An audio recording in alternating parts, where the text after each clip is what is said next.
Subscribe कीजिए F study class channel को और बेल आइकन को दबाइए लेटेस्ट वीडियो सबसे पहले देखने के लिए।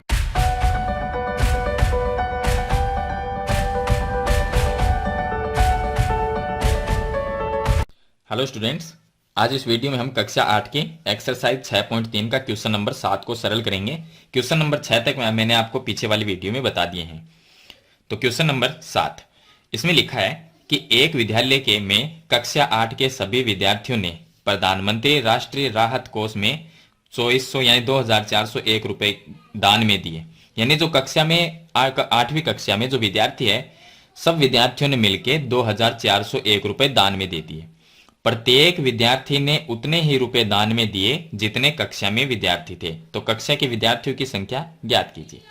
इसका कहने का मतलब है कि सभी विद्यार्थियों ने मिलकर 2401 रुपए दिए। यह हम इसमें लिखा गया है। अब इसने लिखा है कि प्रत्येक विद्यार्थी ने उतने ही रुपए दिए दान में जितने कक्षा में विद्यार्थी थे। यानी जितने कक्षा में विद्यार्थी है उतने ही प्रत्येक विद्यार्थी ने रुपए दान में दिए। यानी हम ये मान लेते हैं कि कक्षा में अगर 20 विद्यार्थी है तो हर विद्यार्थी ने 20-20 रुपए ही दान में दिए। अगर कक्षा में 30 विद्यार्थी है तो विद्यार्थियों ने 30-30 रुपए ही दान में दिए हैं। यानी एक विद्यार्थी ने 30 रुपए दिए हैं। तो इस तरह से जितने कक्षा में विद्यार्थी हैं उतने ही उसने दान दिया है। तो इस तरह से सभी विद्यार्थियों का मिला के कितना हुआ? 2401। तो हम क्या मानेंगे? हम ये लिख लेंगे कि कक्षा हमें क्या निकालना है? कक्षा के विद्यार्थियों की संख्या। तो हम लिखेंगे माना कक्षा में विद्यार्थियों की संख्या। तो देखिए हमने 3 चीज लिखी है। क्या लिखा कि हमें कक्षा में कुल कितने विद्यार्थी है वो ज्ञात करना है। तो हमने लिखा माना कक्षा में विद्यार्थियों की संख्या यानी कुल विद्यार्थी है। तो इसकी जगह आप कुल विद्यार्थी लिखें या विद्यार्थियों की संख्या पूरी लिखें। तो ये है माना कक्षा में विद्यार्थियों की संख्या। तो हम ये मान लेते हैं पूरी कक्षा में हमें पता नहीं है कितने विद्यार्थी है, तो हम ये मान लेते हैं कि x विद्यार्थी है। कक्षा पूरी कक्षा में x विद्यार्थी है। अब कुल दान की गई राशि कितनी होगी? अगर कक्षा में x विद्यार्थी है तो कुल दान की गई, जैसे कि मान लीजिए मैं आपको एक एग्जांपल बता देता हूं। अगर पूरी कक्षा में 20 विद्यार्थी है और एक विद्यार्थी 20 रुपए ही दान करता है तो सभी 20-20 रुपए दान करेंगे। तो कक्षा में पूरे विद्यार्थी कितने हैं? 20। और एक विद्यार्थी 20 रुपए दान करता है तो पूरे का मिला के कितने रुपए होंगे? तो गुणा कर लीजिए 20 को 20 से, कितना हुआ? 400। अगर 10 विद्यार्थी है कक्षा में तो 10-10 रुपए सभी दान करेंगे तो कितने रुपए हुए? 10 को 10 से गुणा कीजिए 100। इसी तरह से अगर कक्षा में x विद्यार्थी है, सभी विद्यार्थी ने x रुपए दान किए हैं तो कितने हुए? तो हम लिख देंगे x विद्यार्थी और x रुपए ही दान करते हैं तो x को x से गुणा किया, x स्क्वायर आ गया। यह आ गई राशि, यानी इतने रुपए दान किए हैं। तो कुल दान की गई राशि, कक्षा में x विद्यार्थी है तो कुल दान की गई राशि कितनी होगी? x स्क्वायर रुपए। और प्रश्न अनुसार दान की गई राशि कितनी है? 2401। 2401।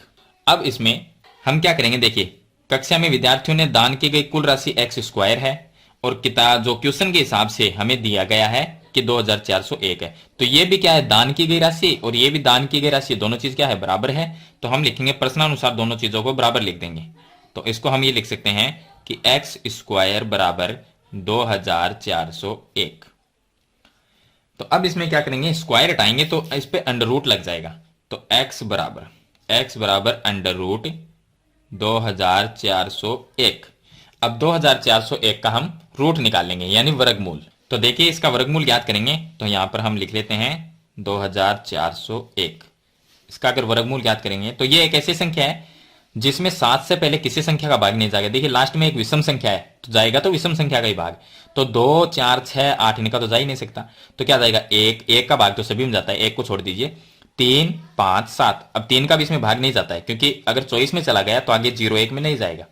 तो फिर क्या हुआ? 5 का भी नहीं जाता क्योंकि लास्ट में 5 हो या 0 हो तो उन संख्याओं में जा सकता है। तो इसमें क्या है कि हम भाग देंगे 7 का। 7 से पहले किसी संख्या का भाग नहीं जाएगा। तो 24 में कितनी बार गया? 7 तेरी 21, 3 बार चला गया। अब पीछे 3 बार भाग चला गया तो यहां पर हमारे पास में रह गया 3 और ये हो गया 30। 30 में कितनी बार गया? 4 बार, 7 चौक 28। फिर 21 हो गया, 21 में गया 3 बार, 343। और 343 भी ऐसी संख्या है जिसमें 7 का ही भाग जाएगा। तो 34 है यहां पर, तो हम लिखें 7 चौक 28। 7 चौक 28 हो गया, पीछे 6 रह गए 63। 63 में जाता है 9 बार। अब 49 भी ऐसी संख्या है जिसमें 7 का ही भाग जाएगा 7 बार। तो 7 में 7 का भाग जाएगा 1 बार। तो 24 2401 का अभाज्य गुणनखंड क्या है? 7 गुणा 7 गुणा 7 गुणा 7। तो इसके सामने इसका लिख देंगे। तो हम लिखेंगे x बराबर अंडर रूट में 2401 का अभाज्य गुणनखंड होता है 7 गुणा 7 गुणा में 7 और गुणा में 7। जोड़े बनाएंगे तो एक एक जोड़ा बन गया और एक एक संख्या बाहर ले लेंगे तो ये हो गया x बराबर, इसमें से 7 आ गया और गुणा आगे वाले जोड़े में से 7। 7 को 7 से गुणा किया तो x का मान क्या आया 49। यानी कि x हमने क्या माना था, x माना था विद्यार्थियों की कुल संख्या। तो कक्षा में विद्यार्थियों की संख्या कितनी है 49 है। तो ये क्वेश्चन नंबर 7 है। इस तरह से आपको सरल करना है। चलिए इसके बाद में शुरू करते हैं इसका क्वेश्चन नंबर 8। अब देखिए क्वेश्चन नंबर 8, इसमें क्या लिखा है। इसने लिखा है कि एक बाग में टोटल जो पौधे हैं वो 2025 पौधे हैं और वो भी इस प्रकार लगाए जाने हैं कि प्रत्येक पंक्ति में उतने ही पौधे हों जितनी पंक्तियों की संख्या हो। यानी अगर हम 10 पंक्ति बनाएंगे तो प्रत्येक पंक्ति में हर एक पंक्ति के अंदर 10-10 पौधे होने चाहिए। अगर टोटल 20 पंक्ति बनाते हैं तो एक पंक्ति के अंदर 20-20 पौधे होने चाहिए। यानी एक पंक्ति में 20, दूसरी में भी 20, तीसरी में भी 20। तो पंक्तियों की संख्या और प्रत्येक पंक्ति में पौधों की संख्या ज्ञात कीजिए। तो देखिए जितनी पंक्ति है उतने ही पौधे होने हैं, क्योंकि जितनी पंक्ति है उतने ही एक पंक्ति में पौधों की संख्या है। अगर पंक्ति 50 है तो एक पंक्ति में 50 पौधे हैं, तो वो तो सेम ही बात हो जाएगी। लास्ट में चाहे पंक्तियों की संख्या हो या पौधों की संख्या, बराबर ही बात है। तो जितनी पंक्ति होगी उतने ही एक पंक्ति में पौधों की संख्या होगी और जितने एक पंक्ति में पौधे हैं उतनी ही पंक्तियां होगी। तो हमने क्या लिखा, हमने ये माना पंक्तियों की संख्या, पंक्तियों की संख्या। तो पंक्तियों की संख्या हमने ये मान ली कि टोटल पंक्तियों की संख्या हमने x मानी है। x पंक्ति है। अगर पंक्ति x है तो एक पंक्ति में पौधों की संख्या कितनी होगी, x ही होगी। अगर 10 पंक्ति होती तो पौधों की संख्या भी 10 होती, एक पंक्ति में 10 पौधे होते। अगर पंक्ति की संख्या 20 है तो एक पंक्ति में 20 पौधे होते। अगर हमने x मानना है तो x ही पौधे होंगे। अब कुल पौधे कितने हो गए, हमें क्या ज्ञात करना है, पौधों की संख्या और पंक्तियों की संख्या। तो हम ये मान लेंगे कुल पौधे, कुल पौधों की संख्या। कुल पौधों की संख्या कितनी हुई, x को x से गुणा कर ले। जितनी पंक्तियां हैं उसको एक पंक्ति में पौधे जितने हैं उनसे गुणा कर दें तो क्या आ जाएगी, x गुणा x बराबर x स्क्वायर, ये आ जाएगा। अब ये क्या है, कुल पौधों की संख्या। और जो क्वेश्चन में, जो प्रश्न में हमें दिया गया कुल पौधे कितने हैं 2025, तो ये भी कुल पौधे हैं और ये भी कुल पौधे हैं, तो दोनों को बराबर लिख सकते हैं। तो प्रश्नानुसार हम लिखेंगे प्रश्नानुसार, प्रश्नानुसार x स्क्वायर, यानी ये क्या है कुल पौधे, और प्रश्न में क्या है कुल पौधे कितने हैं 2025, तो दोनों को हम बराबर लिख देंगे। अब स्क्वायर हटाएंगे तो x का मान अंडर रूट में 2025 यानी 2025। तो वर्गमूल निकाल लेंगे। वर्गमूल कैसे निकालेंगे, वही अभाज्य गुणनखंड विधि कर लेंगे।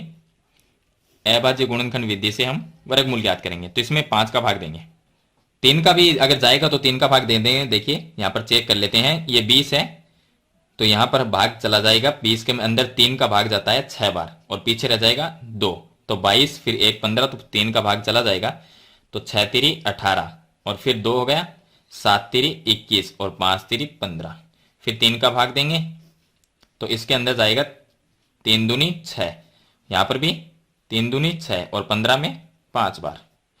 चलिए अब फिर से हम इसमें भाग देंगे 3 का, तो 3 का भाग 7 बार गया 21 और 15 में गया 5 बार।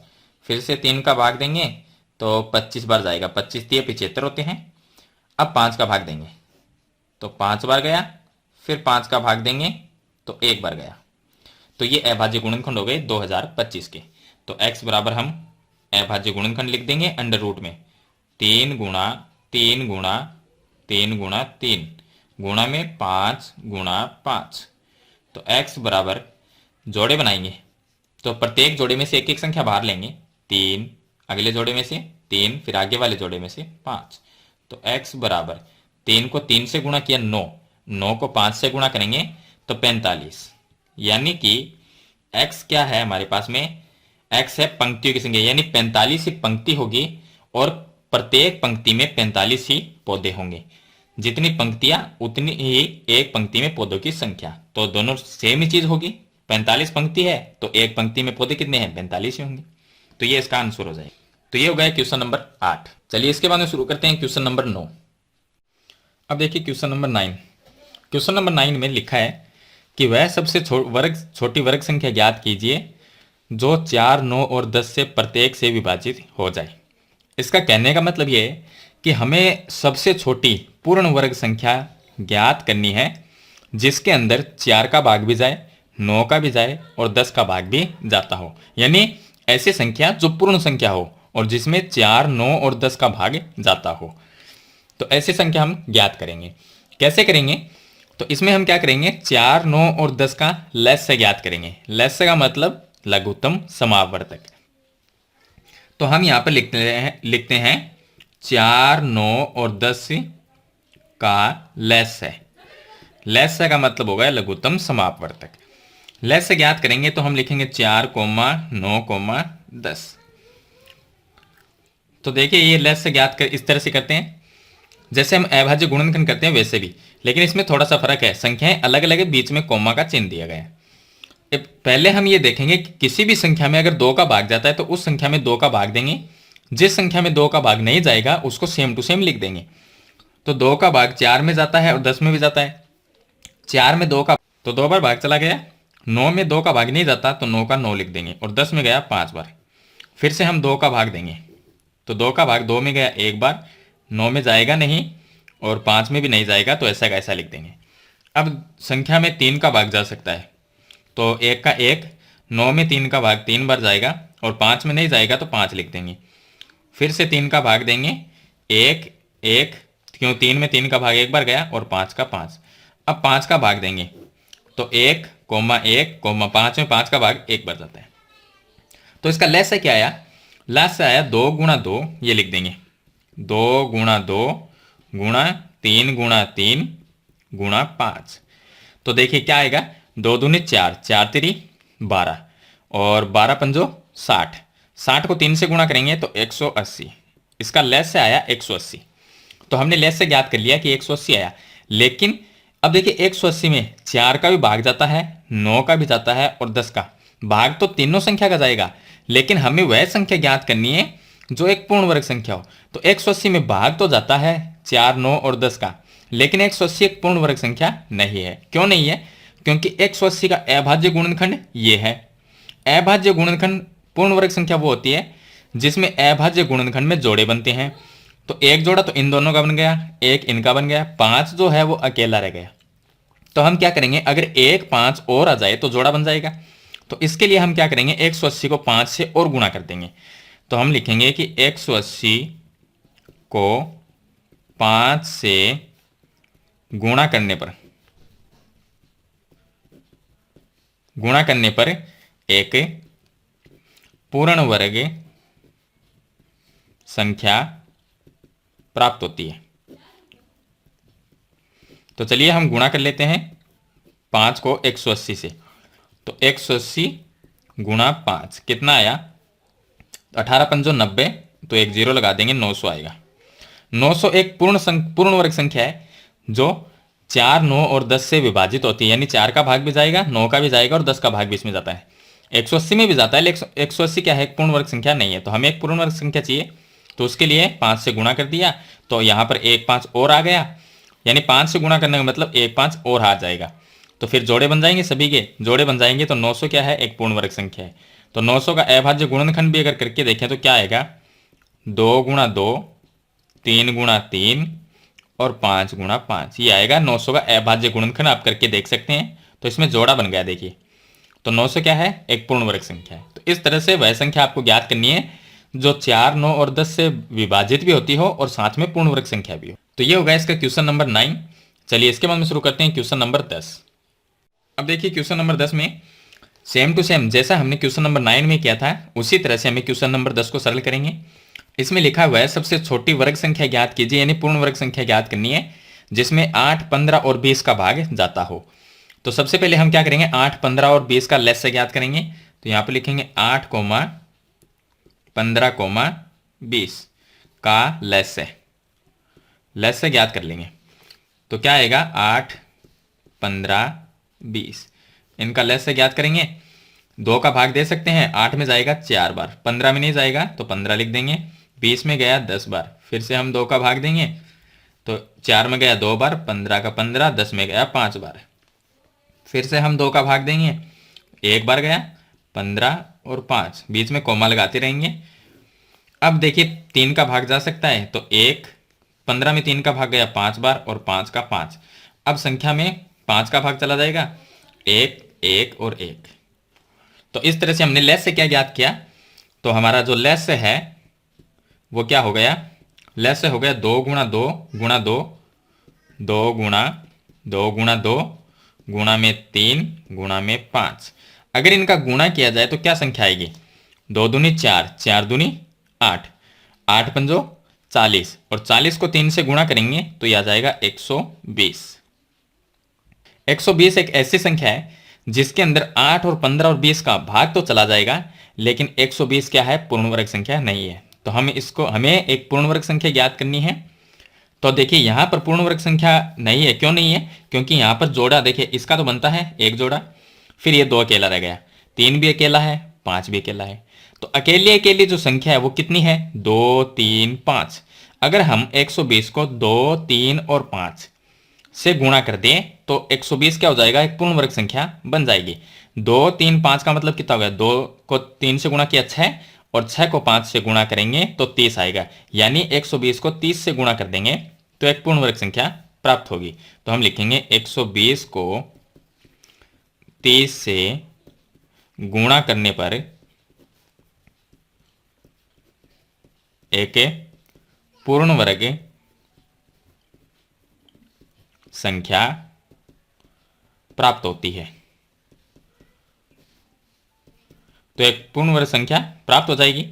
120 को हम गुणा कर देंगे 30 से, क्या आया, 12 को 3 से गुणा किया, 12 3 36 और 2 जीरो ये है, यहां पर लगा देंगे, यानी वो संख्या क्या है, 3600। 3600 एक पूर्ण वर्ग संख्या है जिसमें 8, 15 और 20 का भाग भी जाता है और साथ में ये पूर्ण वर्ग संख्या भी है। तो 3600 एक पूर्ण वर्ग संख्या हो जाएगी, ये छोटी से छोटी वर्ग संख्या है ये, तो ये इसका आंसर हो जाएगा। तो ये हो गया क्वेश्चन नंबर 10। तो मैंने आपको 7 से लेके क्वेश्चन नंबर 10 तक बता दिए हैं। आशा करता हूँ ये क्वेश्चन आपको अच्छी तरह से समझ में आ गए होंगे। फिर भी आपको कोई प्रॉब्लम आती है तो मुझे कमेंट में ज़रूर लिखें, और वीडियो अच्छी लगे तो लाइक और शेयर जरूर कर देना। इस चैनल पे नए हैं तो सब्सक्राइब कर लेना। आज की वीडियो में इतना ही, मिलते हैं एक नई वीडियो के साथ, तब तक के लिए थैंक यू।